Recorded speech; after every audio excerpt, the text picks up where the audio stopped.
This is head harvester Bill Arman from the West Coast, and I want to ask you a question.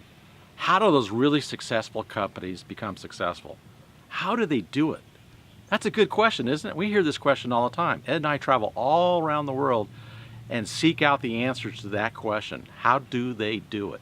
So what we've done, we started a whole new series called the Leadership Series, where we ask leaders in our industry, the best of the best. These are fantastic organizations that they lead, own, or are CEO or presidents of throughout the United States. So we've asked these series of questions, and this question this week is, knowing that what you know now, what would you have done differently in your career? Now, you get the answers to this. I want you to listen very carefully to these answers. And what are you going to do with all this? How will this help you? Well, it's going to help you get to where you want to go a lot quicker and easier and faster with less pain than Ed and I had to endure. And that's why you want to listen to this very carefully. I would get involved with organizations earlier. I would partner and get involved with people that know more than I know.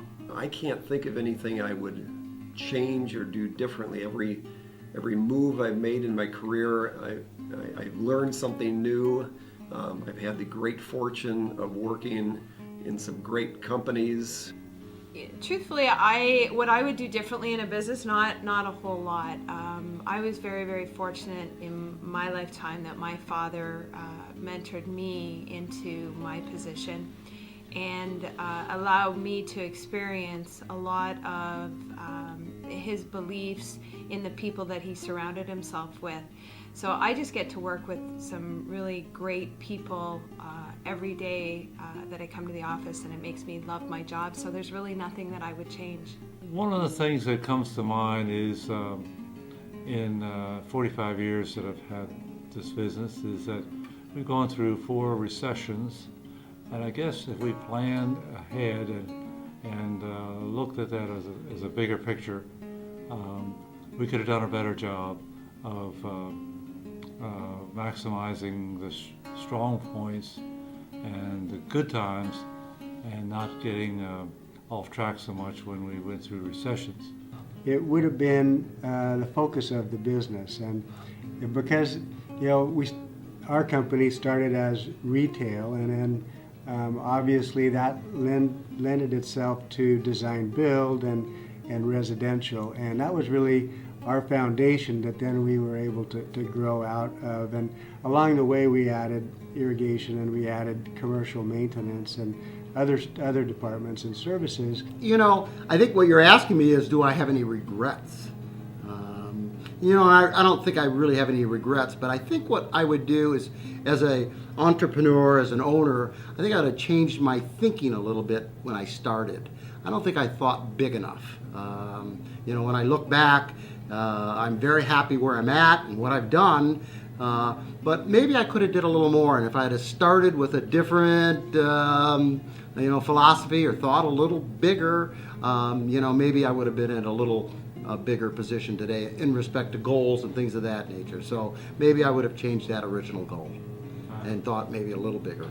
You learn a lot through the years, and I always say with age comes experience, and it's a matter of using your experience to make yourself better, make your company better. So it's all about using your experience as time goes on and making sure you don't make the same mistakes more than once. Wow, great stuff there and great lessons from the Leadership Series. So what would you do differently now that you know what you know? Okay, so one of them would say, done a heck of a lot. That was a pretty brutal answer, wasn't it? I wouldn't change a whole lot of stuff. Other would say, I'd get involved in the industry sooner.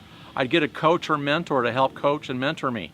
I'd always be a learner. Take lessons and learn from the lessons that you've either learned or burned from in your experience running a landscape company. Maximize the good times and minimize the bad times. Be prepared for those times and your trajectory of success and how to navigate through some of those ebbs and flows of the economy. One of the things I really like here is change your thinking. Think a lot bigger. Don't think small, think big, and aim high. We've always said if you aim high and you miss, guess where you're at? You're still pretty high. So aim high. I love that one. And use your experiences and knowledges and don't repeat your mistakes. Hey, if you think this was valuable, we've got all of how to implement these ideas in the Harvest Academy. And for $10, you can get access to the entire academy for 1 month. just click down below. And if you don't like it, we'll get your money back. Hey, this is Head Harvester Bill Ardman from the West Coast. Now go out there and harvest your potential.